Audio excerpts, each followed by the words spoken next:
ini saksi akan dijadikan tersangka. Nah, itu yang kemudian pesan yang diterima oleh masyarakat. Ini jangan-jangan ya, memang bukan tindakan penegakan hukum, dan ini makin mengkonfirmasi ada kriminalisasi dalam kasus ijazah palsu Saudara Joko Widodo. Apa itu kriminalisasi? Yakni satu peristiwa yang sebenarnya bukan kejahatan, yakni peristiwa kemerdekaan berpendapat, bahkan pendapat yang berdasarkan ya intelektual yang dikaji secara ilmiah itu dipaksakan seolah-olah menjadi kejahatan. Dan kemarin di Jogja kita juga sudah komplain ada tindakan-tindakan kemerdekaan berserikat, berkumpul dan menyampaikan pendapat yang diberangus dengan cara-cara yang tidak manusiawi, katrok ya, cara-cara yang apa itu, tundeso, cara-cara yang tidak intelektual. Harusnya buku dilawan dengan buku. Saya ingatkan kepada negara ini, sudah ada 2 anak bangsa menjadi korban karena buku, yakni Jokowi Undercover 2. Jangan sampai ya buku yang harusnya dijawab secara ilmiah, yang Pak Roy Suryo, ya Pak Rismon Siaripat dan Dr. Tifa membuat buku judulnya apa? Jokowi's White Paper. Itu ilmiah, kaji. Kalau memang nggak siap dengan beda pendapat, keluar dari republik ini. Karena konstitusi di republik ini menyatakan berpendapat itu adalah hak konstitusional, dan memang dalam konteks berpendapat itu tidak mungkin sama, ada perbedaan. Dan kalaupun ada kesalahan berpendapat, itu juga bukan kejahatan. Jadi jangan sampai orang takut berpendapat karena apa? Pertama, beda berpendapat.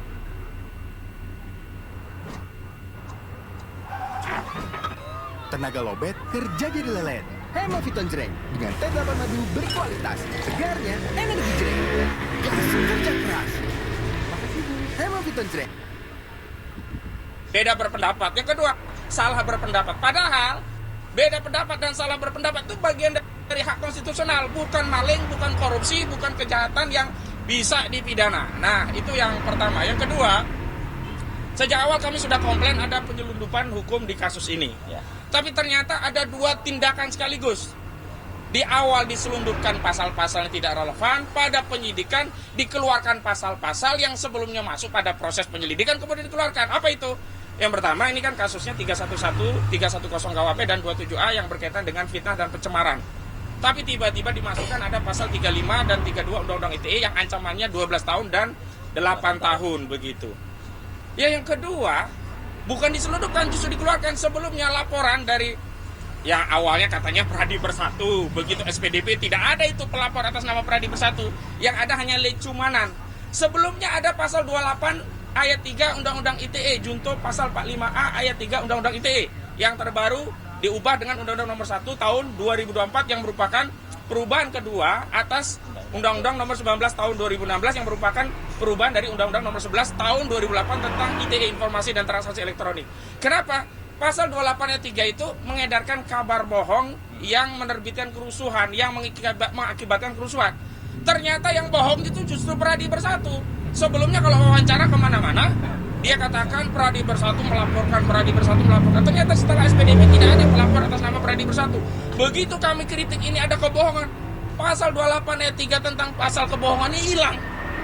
Panggilan polisi hari ini tidak ada pasal 28 ayat 3. Jadi seenak-enaknya penyidik menyelundupkan pasal, masukin pasal, seenak-enaknya penyidik mengeluarkan pasal yang sebelumnya ada. Lalu negara ini di mana kepastian hukumnya?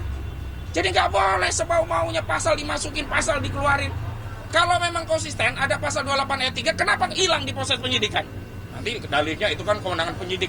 Nggak bisa ya, kewenangan itu ada batasan. Kalau sejak awal pasalnya apa itu konsisten. Dan harusnya kalau memang pasalnya 310, 311 dan 27A tentang pencemaran dan fitnah nggak relevan, nggak boleh diterima pasal 35. Dan disitulah ya ada intensi yang jahat dari pelapor yang di Saudara Joko Widodo, ingin ya agar orang yang tersangka dengan status walaupun pencemaran karena ada pasal 35-nya itu bisa ditahan. Walaupun nanti di pengadilan nggak terbukti 35-nya, yang penting dalam proses penyidikan bisa untuk nahan. Ini jahat ini.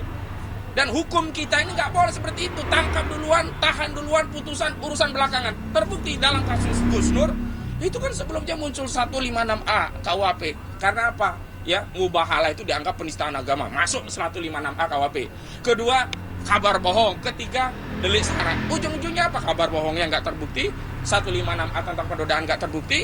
Yang terbukti hanya 28A. Itu pun sampai hari ini ya Apakah nggak boleh kita ya menyampaikan pendapat yang konsekuensinya itu memang benci? Kita benci kebohongan. Apa nggak boleh benci kebohongan? Kita benci orang tukang bohong. Apa nggak boleh benci tukang bohong?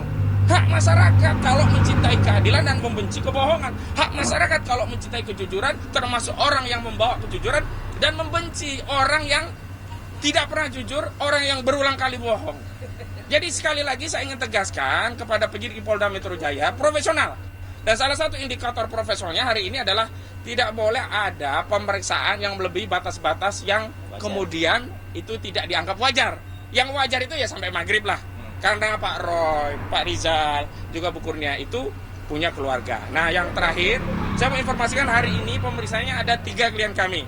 Pertama Pak Roy Suryo, ini adalah pemeriksaan yang pertama di tingkat penyidikan. Sebelumnya sudah pernah diperiksa di tingkat penyelidikan.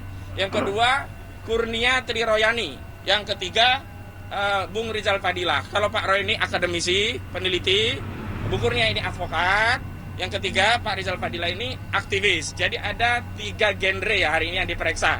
Dan saya mau tegaskan khusus Bu Kurnia, ini sebenarnya ngaco laporan ini.